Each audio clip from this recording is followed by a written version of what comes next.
எங்கள் கற்பாரையும் எங்கள் மீட்பெருமாகிய கடவுளே, அடியனுடைய வாயின் வார்த்தைகளும் இதை கேட்பவர்களுடைய இருதயத்தின் எண்ணமும் உம்முடைய பார்வையிலே ஏற்புடையதாக இருப்பதாக. ஆமென். இந்த காலை தியானத்திற்கு வருகை தந்திருக்கிற காணொலி காட்சியின் மூலமாய் பார்க்கிற உங்கள் அனைவரையும் மீண்டும் ஒரு விசை கூட மூவொரு கடவுளின் பெயராலே வாழ்த்துகிறேன், வரவேற்கிறேன். இந்த காலை வேளையிலும் கூட நாம் சிந்திக்கும்படியாக தெரிவு செய்யப்பட்ட திருமறை பகுதி அது ஏசாயா தீர்க்க தரிசனங்களின் புஸ்தகம் 1ஆம் அதிகாரம் வசனங்கள் 11 துவங்கி 20 முடிய. இந்த பகுதி நமக்கு மிகவும் ஒரு பரிச்சயமான பகுதி என்று கூட நாம் சொல்லலாம். இங்கே கடவுள், நீ வீண் காணிக்கைகளை எனக்கு கொண்டு வர வேண்டாம், தூபம் காட்டுதல் எனக்கு அருவருப்பாயிருக்கிறது, நீங்கள் அக்கிரமத்தோടെ ஆசரிக்கிற மாத பிறப்பையும் ஓய்வு நாட்களையும் சபை கூட்டத்தையும் நான் இனி சகிக்க மாட்டேன், உங்கள் மாத பிறப்புகளையும் உங்கள் பண்டிகைகளையும் என் ஆத்துமா வெறுக்கிறது, அவைகள் எனக்கு வருத்தமாக இருக்கிறது, அவைகளை சுமந்து இழைத்து போனேன் என்று சொல்கிற இந்த 13-14 வசனங்களை நம்மால் பார்க்க முடியும். ஆண்டவர் நம்முடைய காணிக்கைகளிலே பிரியப்படுகிறாரா என்று சொல்லி நாம் கேள்வி எழுப்புவோம் என்று சொன்னால், முதல் காரியம், ஆண்டவருக்கு நாம் கொடுக்கிறதுனால ஆண்டவர் நம்மிடத்தில் பிரியப்படுகிறவர் அல்ல. நாம் ஒன்றுமில்லாமல் இருக்கிற போது கடவுள் நம்மை தேடி வந்தார். நம்ம இடத்துக்கு எதுவுமே இல்லை, நம்ம ஆண்டவருக்கு எதுவுமே செய்யலை அப்படிங்கிற போது தான் ஆண்டவர் நம்ம என்ன பண்ணார், நம்மை தேடி வந்தார் என்பதை நம் வாழ்க்கையில ஒரு நாளும் மறந்து போகக்கூடாது.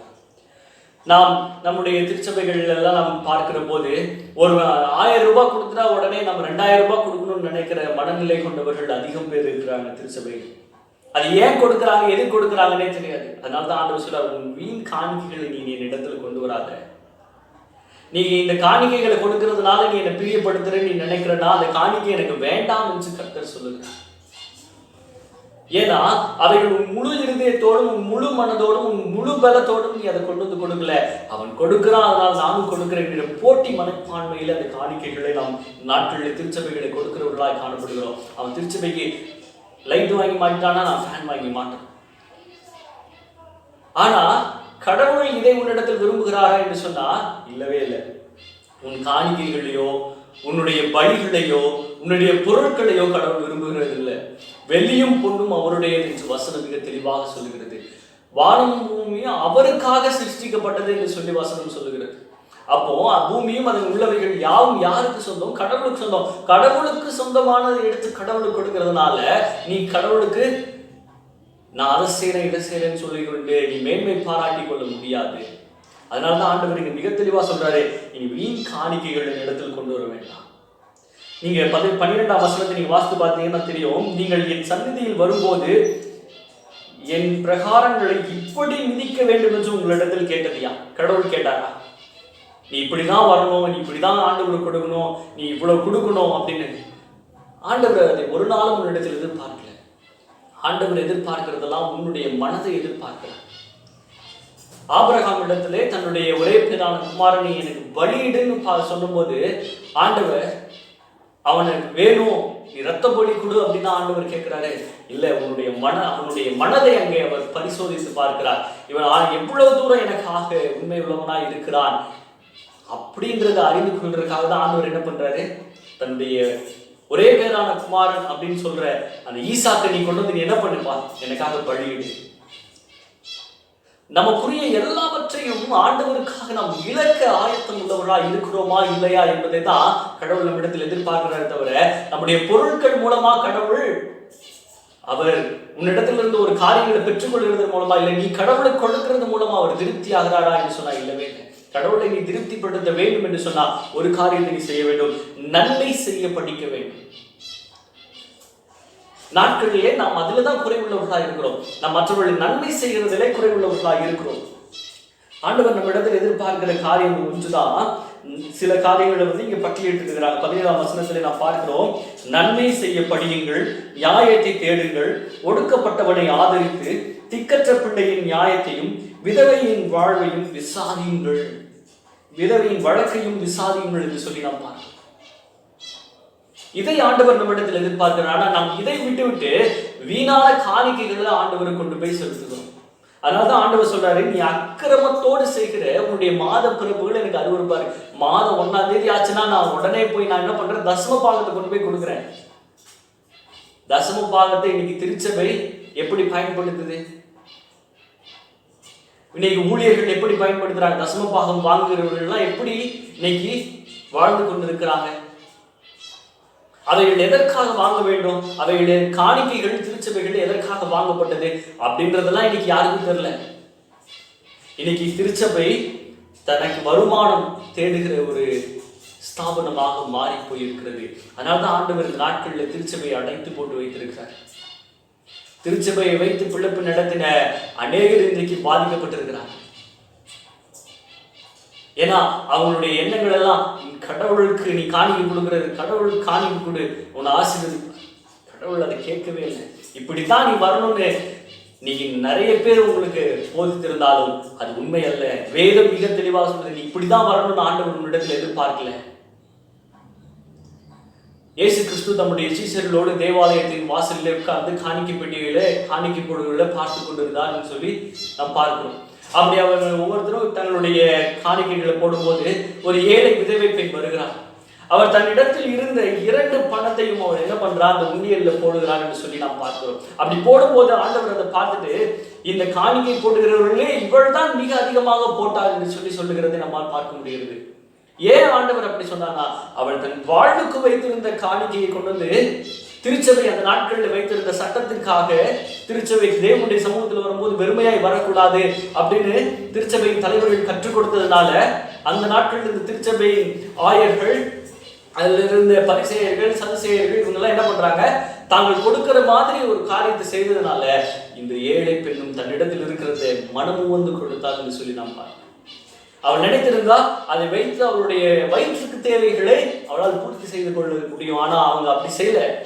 தன்னிடத்தில் இருந்ததை கொண்டு வந்து ஆண்டவருக்கு போட்டார். அதனால ஆண்டவர் சொன்னாரே, இவள் இந்த செய்கை எங்கெல்லாம் பேசப்படுதோ அங்கெல்லாம் இவள் நினைவு கூறப்படுவார். அப்படிப்பட்ட ஒரு காரியம் செய்தார். அவர் தன் முழு இருதயத்தோடு அதை செய்தார். ஆனால் அன்றைக்கு இருந்த வேத பாரகரையும் பரிசேயரையும் சதுசேய ஆயர்களை பார்த்து ஆண்டவர் சொல்றாரு, இவெல்லாம் வெள்ளை அடிக்கப்பட்ட கல்லறைகளா இருக்கிறாங்க. இன்னைக்கும் அப்படிதான் இருக்காங்க. மற்றவர்களை கொடுக்க, மற்றவர்களிடத்திலிருந்து பெற்றுக்கொள்ள அவர்கள் எந்த அளவு விரும்புகிறார்களோ அதே அளவு அவர்கள் தன்னுடைய வாழ்க்கையில் இருக்கிறார்கள் என்று சொன்னால் அநேகர் கேள்விக்குறிகள் தான் இருக்கிறாங்க. தங்களுடைய கைகளினால, தங்களுடைய விரலினால கூட சுமக்க முடியாத பாரத்தை தூக்கி திருச்சபையில் இருக்கிற மக்கள் மீது சுமத்துக்கிறாங்க. ஆனா அவங்க என்ன பண்றது இல்லைங்க, தாங்கள் அதை செய்கிறார்கள் என்று சொன்னா அவங்க கடுகுலையும் வெந்தயத்திலையும் சீரகத்தை இதுல போய் அவங்க தசம பாகத்தை கொடுத்து, நாங்க பாரு எப்படி தசம பாகம் கொடுக்கிறோம், நாங்க பாரு எப்படி ஆண்டவருக்கு கொடுக்கிறோம்னு அவங்க என்ன பண்றாங்க, மற்றவர்களுக்கு மாதிரியை காண்பிக்கிறவர்களா இருக்கிறாங்க. அதனாலதான் ஆண்டவர் சொல்றாரு, இனி வீண் காணிக்கைகள் என்னிடத்தில் கொண்டு வராது. நீ காணிக்கை கொடுக்கறதுனால கடவுளை நீ பிரியப்படுத்துவ, உன்னுடைய காணிக்கையினால நீ எல்லாவற்றையும் சாதிச்சிருவேன்னா அது என்ன இல்லைங்க, பிரயோஜனமே இல்லை. துவக்க கால திருச்சபைகளில் புரொட்டஸ்டன்ட் திருச்சபை உருவாக முன்பாக அந்த நாட்களில் பார்த்தீங்கன்னா பாவ மன்னிப்பு சீட்டை காசு போட்டு சீட்டடித்து விற்பனை செய்தாங்க. அதை வாங்கினா நம்முடைய பாவம் மன்னிக்கப்பட்டுரும் அப்படின்ற ஒரு மனநிலையை உருவாக்குனாங்க.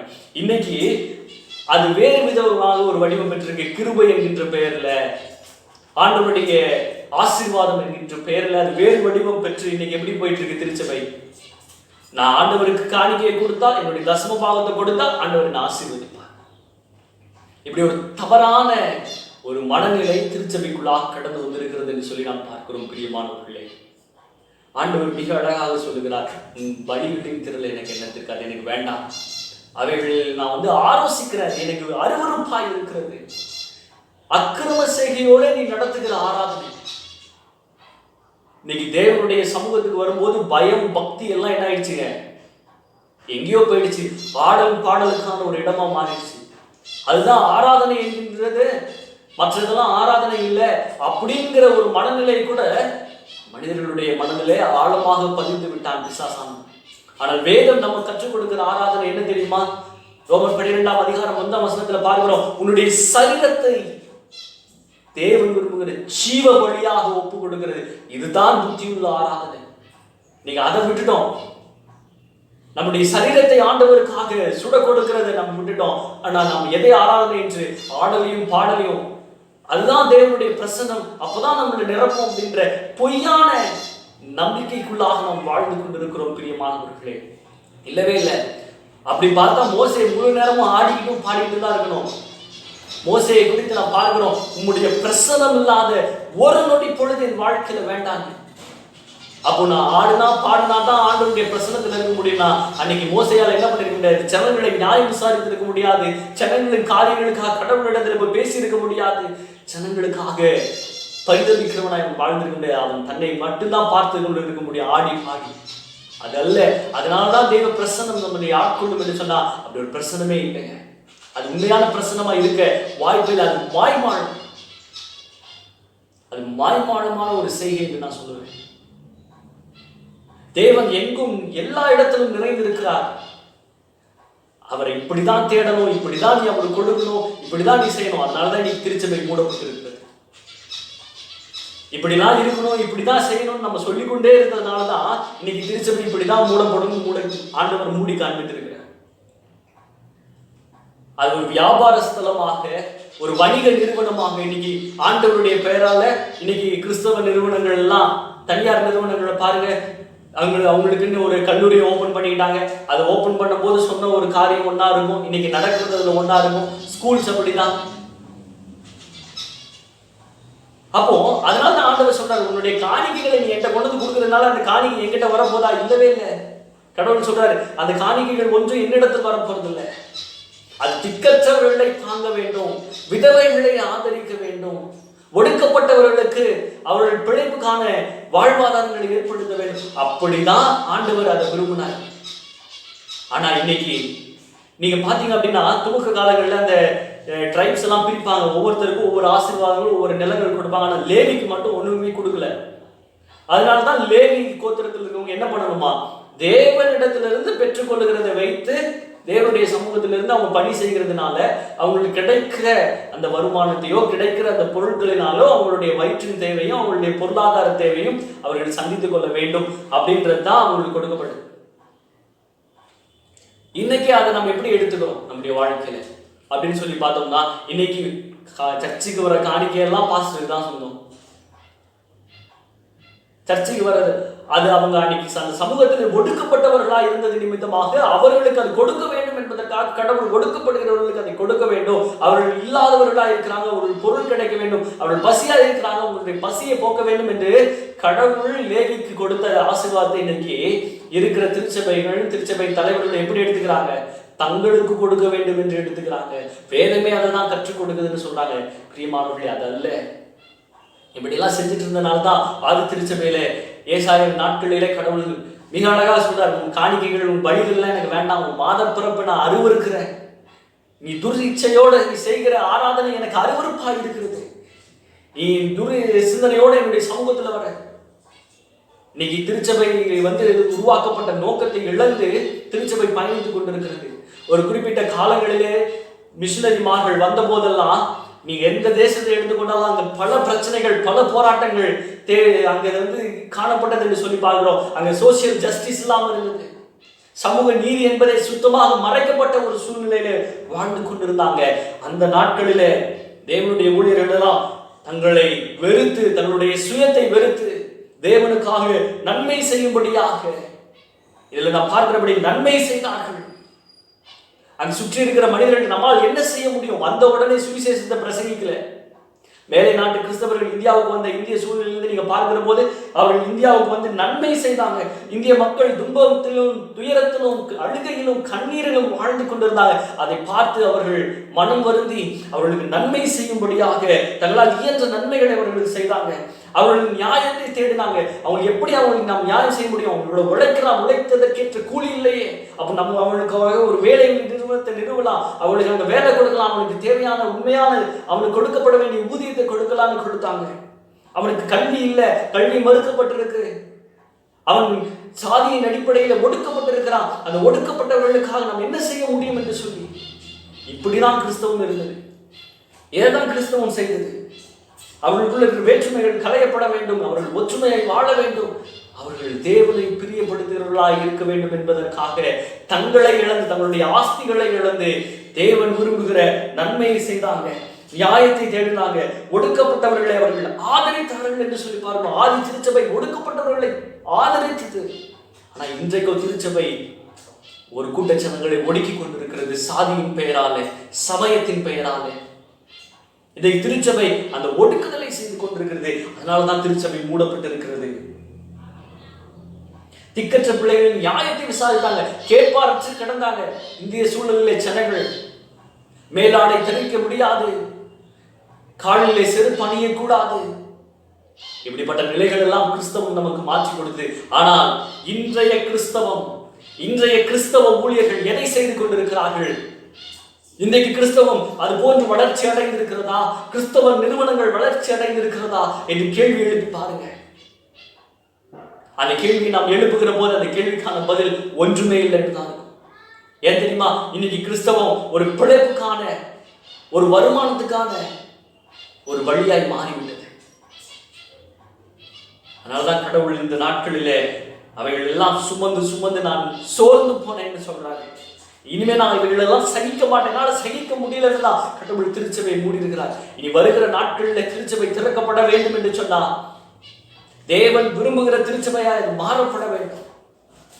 இன்னைக்கு ஒரு திருச்சபைக்குள்ளேயே ஒற்றுமை இல்லை, அங்கேயே சாதி காணப்படுகிறது. சாதியே வேண்டாம் என்று சொல்லி கிறிஸ்தவத்துக்குள்ளாக வந்தவர்கள் இன்றைக்கு சாதியை தூக்கி பிடித்துக் கொண்டிருக்கிறாங்க. கிறிஸ்தவம் என்பது ஒரு சமயம் என்றும் ஒரு மதம் என்றும் இந்த நாட்களிலே மத கடவுள்களை செய்து கொண்டிருக்கிறாங்க. வரலாற்றிலே இன்னைக்கு நாம் பார்க்கிற போது சிலுவை போர் நியாயப்படுத்தப்படும். கிறிஸ்தவர்கள் செய்தது சரி என்று சொல்லப்படுது.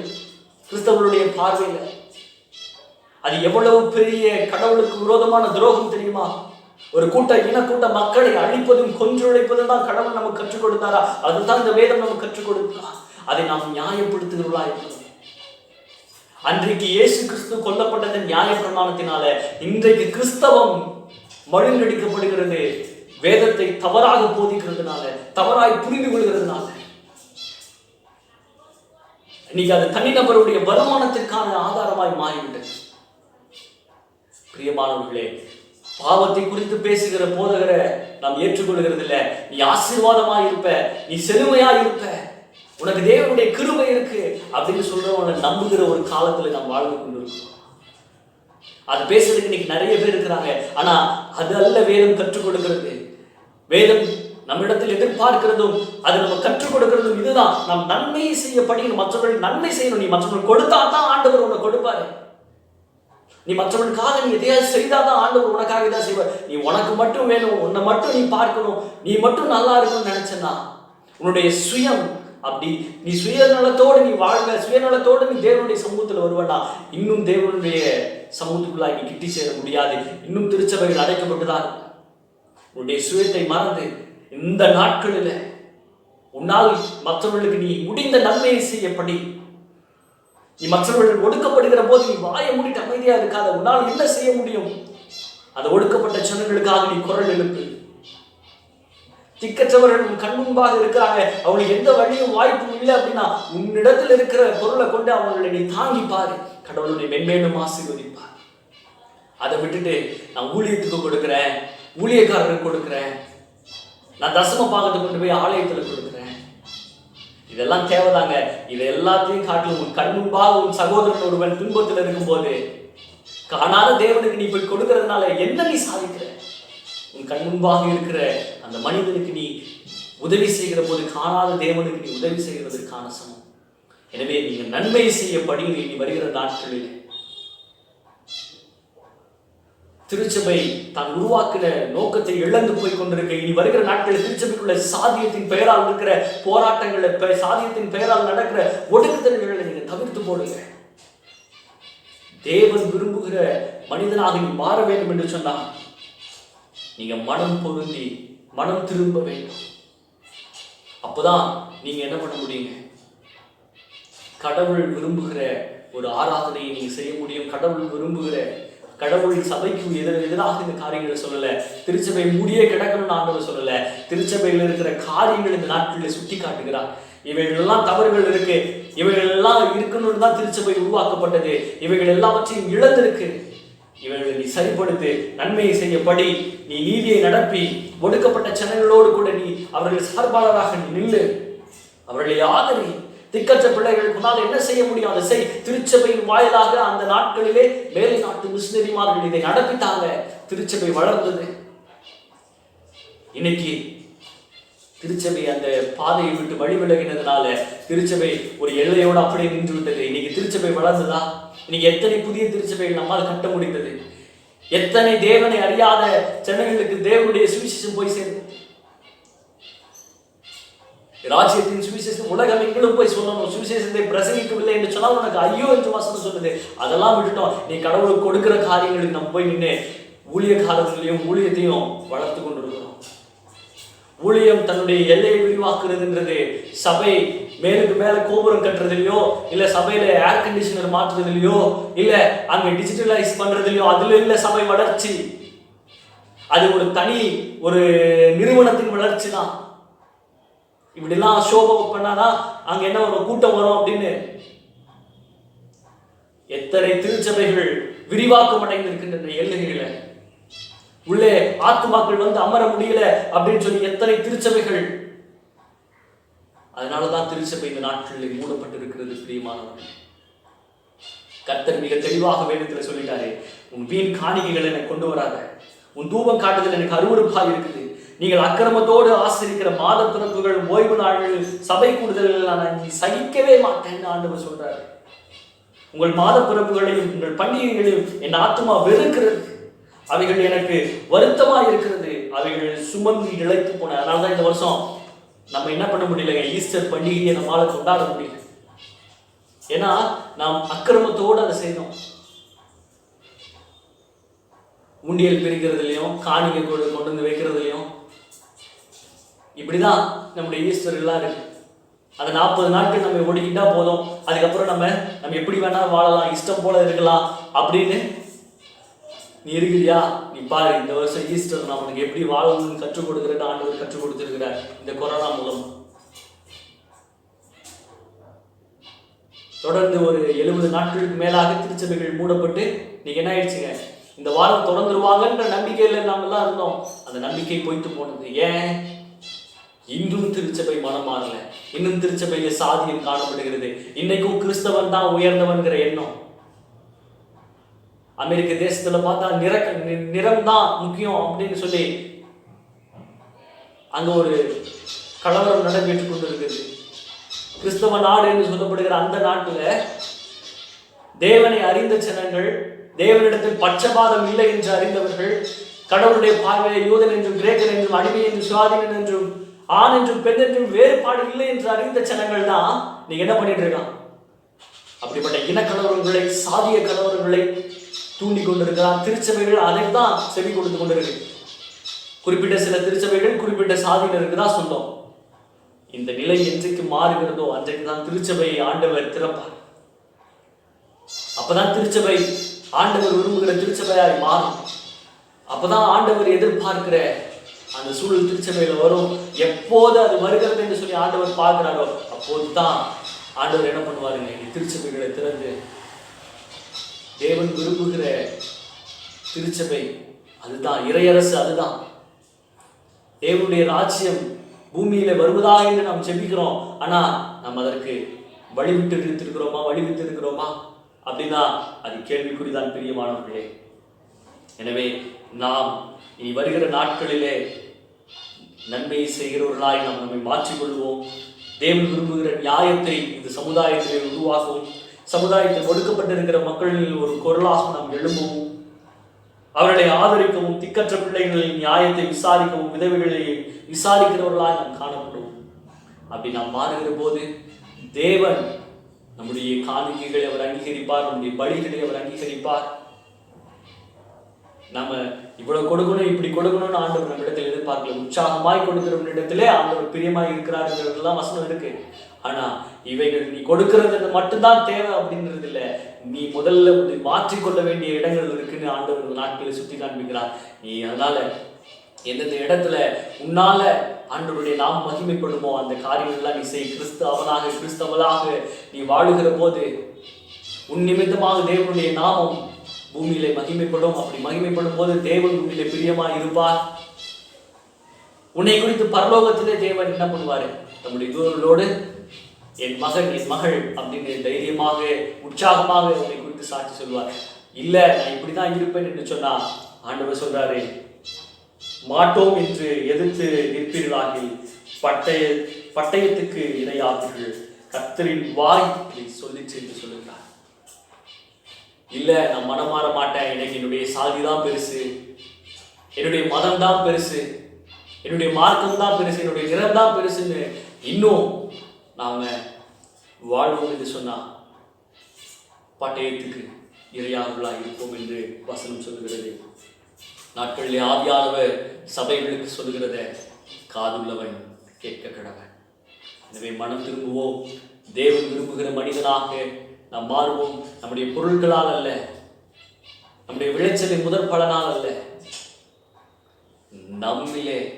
நம்மை ஆண்டவருக்கு ஜீவ பலியாய் ஒப்புக் கொடுக்கிறதுல கடவுள் விரும்புகிற வழியாக நாம் நம்மை மாற்றிக்கொள்வோம். அவ்விதமாக நாம் மாறுகிற போது நம்முடைய திருச்சபைகள் திறக்கப்படும். திருச்சபைகளில் கூடி தேவனை நாம் ஆராதிப்போம்.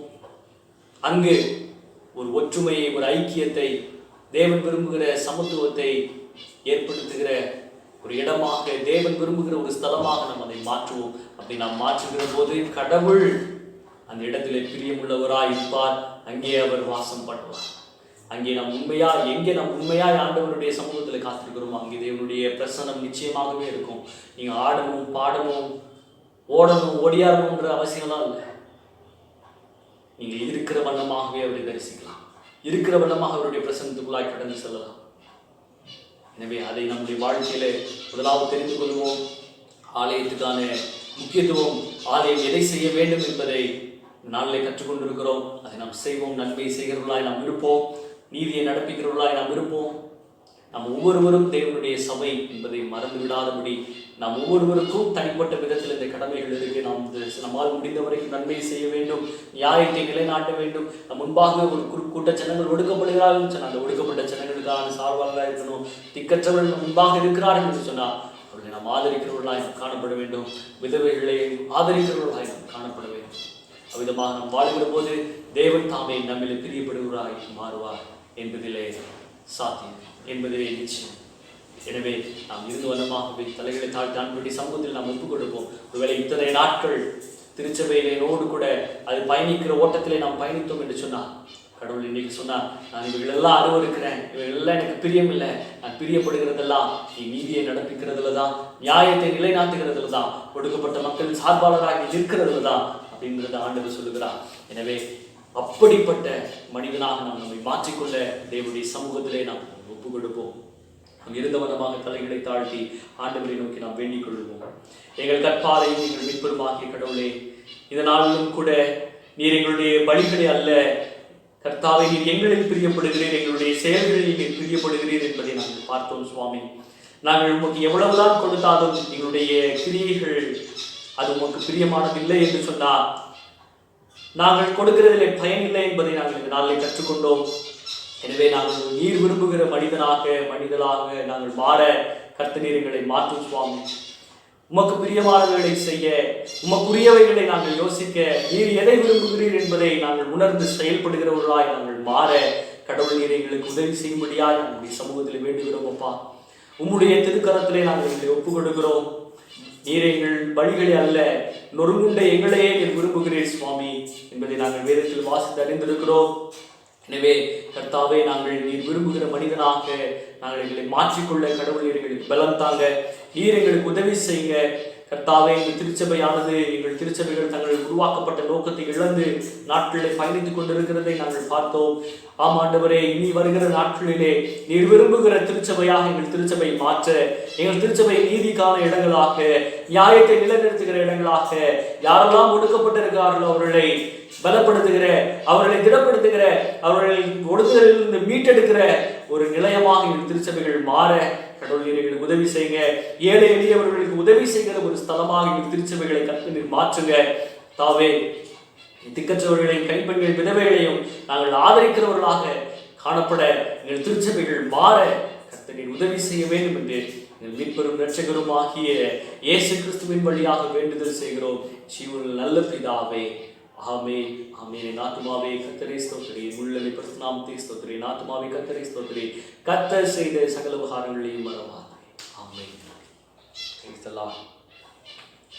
நாம் தேவன் விரும்புகிற திருச்சபைகளை கட்டி எழுப்புகிறவர்களாக நாம் இருந்து புறப்பட்டு செல்வோம். பிதா குமாரன் பரிசுத்த ஆவியானவர் தாமே